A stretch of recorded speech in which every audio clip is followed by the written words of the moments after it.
les explications qui sont très bien données sur Flow Exam, bah, on a vraiment la réponse. On a un cas aussi, une petite citation dans quelle phrase on aurait pu mettre ce mot. Donc c'est ça aussi qui permet de bien progresser, quoi. Et surtout, le fait aussi qu'à la fin de l'ensemble des questions, qu'on ait aussi le détail de chaque réponse, de pourquoi on l'aurait mis dans tel cas ou pas. Et ça aussi, c'est un truc qui manque sur Internet. Ne pas juste avoir la réponse, ok, j'ai la réponse. Ce qui est intéressant avec la plateforme, c'est que qu'il y a vraiment sur tout ce qu'on recherche en tant que candidat TOEIC sont condensés dans cette plateforme, sont condensés dans le site internet. C'est-à-dire que on a toute la partie déjà d'entraînement qu'on peut choisir tant ciblé ou aléatoire, qui permet vraiment déjà d'aller chercher soit nos faiblesses, soit tout simplement un entraînement générique. Donc déjà, on a quand même une grande base de données qu'on n'arrive pas à trouver facilement sur Internet, qui sont regroupées dans ce site. En deuxième lieu, il y a des TOEIC blancs qui sont bien faits aussi, qui sont aussi tous ceux qu'on peut retrouver sur Internet, mais d'autant plus, il y en a aussi que j'ai trouvé nulle part, une question que j'ai trouvée nulle part. Après, en parallèle, le site aussi, comme vous l'avez bien fait, résume tes erreurs, qui permet aussi d'aller les revoir. Donc, au moins, tu peux savoir aussi tes points faibles. Donc, moi, j'ai utilisé un peu tous ces éléments-là. J'ai moins utilisé parce que manque de temps, mais de temps, c'est une super option. La partie un peu Anki, fiche card rapide, c'est vraiment bien. Et après, la partie aussi que j'ai aussi toute feuilletée, partie astuce, qui permet aussi de pouvoir vraiment connaître un peu tout. Et surtout les parties qui nous manquent aussi sur Internet, qui manquent aussi lors de nos recherches, OK, dans quel cas on peut utiliser tel mot ou tel mot, la différence entre ces deux mots. J'en ai exemple, par exemple, beside et besides, Mmh. ces exemples-là, comment on l'utilise dans certaines phrases. Donc c'est pour ça que ce site est quand même hyper condensé avec tout ce qu'il faut pour une préparation qui est optimum. Donc franchement, c'était top, quoi. Bah, trop cool, trop cool. Et toi, du coup, enfin, concrètement, là, tes révisions, comment elles s'organisaient?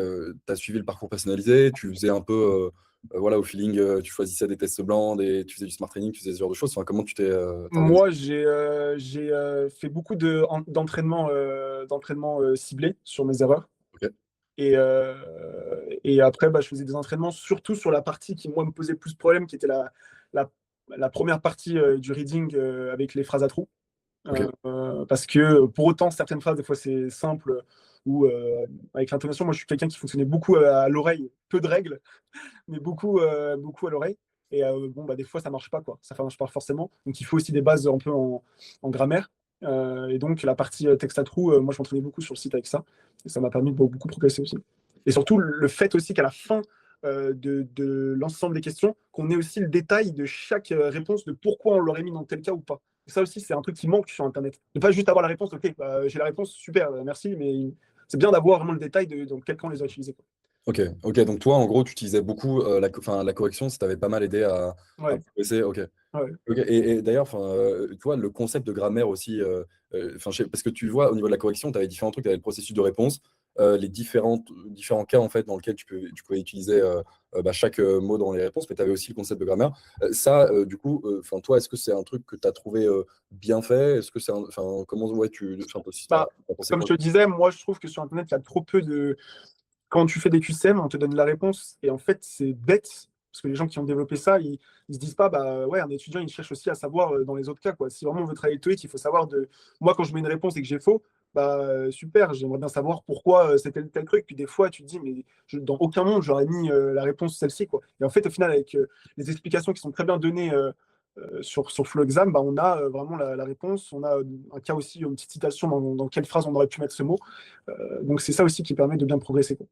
Donc OK. ouais, ouais, c'est hyper utile. C'est hyper utile. OK, OK, bah, trop cool, trop cool et toi, du coup, je veux dire, c'était quoi ton score, initial? Ouais, quand tu as commencé à réviser le TOEIC, c'était quoi ton score final? Enfin, c'était Alors quoi? mon score initial, donc déjà comme j'ai expliqué au début, moi je crois que c'était Air France, ça avait mis que les two skills, donc reading, listening. Donc moi j'en ai commencé par faire un premier. J'avais eu 725 sur 990, qui me permettait absolument pas de pouvoir faire quoi que ce soit. Mais c'était un premier jet, et puis je m'étais pas énormément entraîné à ce moment-là. J'ai fait un deuxième TOEIC for skills qui m'a monté à 825 sur 990, donc j'ai pris 100 points. Et grâce au site et à mon entraînement, je suis passé de 825 à 880. Donc ça m'a fait beaucoup prendre de points sur un court terme.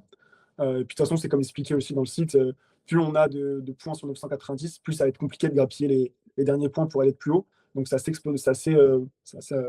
s'aplatit quoi, la courbe au final pour avoir des points sur sur les scores les plus hauts. Et donc, c'est pour ça que moi, j'ai pris quand même pas mal de points sur les listening rating grâce au flow exam. C'était pas mal, quoi. C'était pas mal. Ok. Ok, trop cool. Et toi, du coup, là, au niveau du listening, est-ce que tu peux me donner là le récap des points que tu as eu par partie? Enfin, pas par partie, pardon, mais par grande partie. Donc, listening et reading, si tu le connais peut-être, c'est cool. Bah, je sais que en reading, donc j'ai eu 395 sur 495. Ok. Donc je pense qu'en reading, je sais pas exactement combien j'ai eu par partie parce que c'est pas détaillé dans nos résultats. Mais je sais que moi, j'avais plus ou moins une petite faiblesse sur les textes à trous, comme j'ai expliqué là, les phrases à trous. Donc ça, après, il y a des règles à savoir. Mais là où j'ai vachement gagné de points, je pense, c'est sur le listening. Parce que le listening, j'ai eu 485 sur 495, donc presque le max. Et pareil, le listening, ouais, bah, c'est beaucoup de concentration, surtout qu'en salle, le listening intervient juste avant le speaking. Et en fonction de ton ordre de début d'épreuve, il y a des gens qui commencent à parler. Donc, c'est aussi une concentration qui doit être aussi au maximum.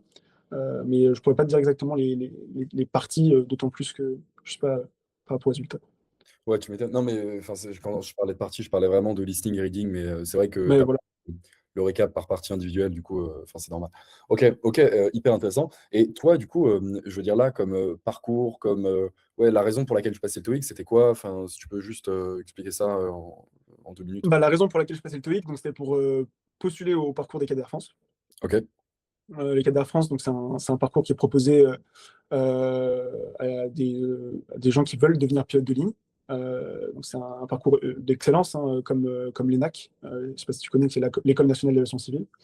Et Air France propose de signer directement, lorsque tu réussis son cours, de signer un contrat avec Air France et de devenir pilote de ligne directement chez eux, contrairement à d'autres boîtes après, qui te permettent juste d'être pilote de ligne, mais il faudra postuler dans des compagnies pour pouvoir l'être. Donc, en général, il y a à peu près 1500 candidats à postuler pour ce programme. Ils en retiennent en moyenne entre 80 et 100 au final pour participer à ce programme. Et il faut avoir le TOEIC pour postuler. Ça fait partie de l'une des conditions.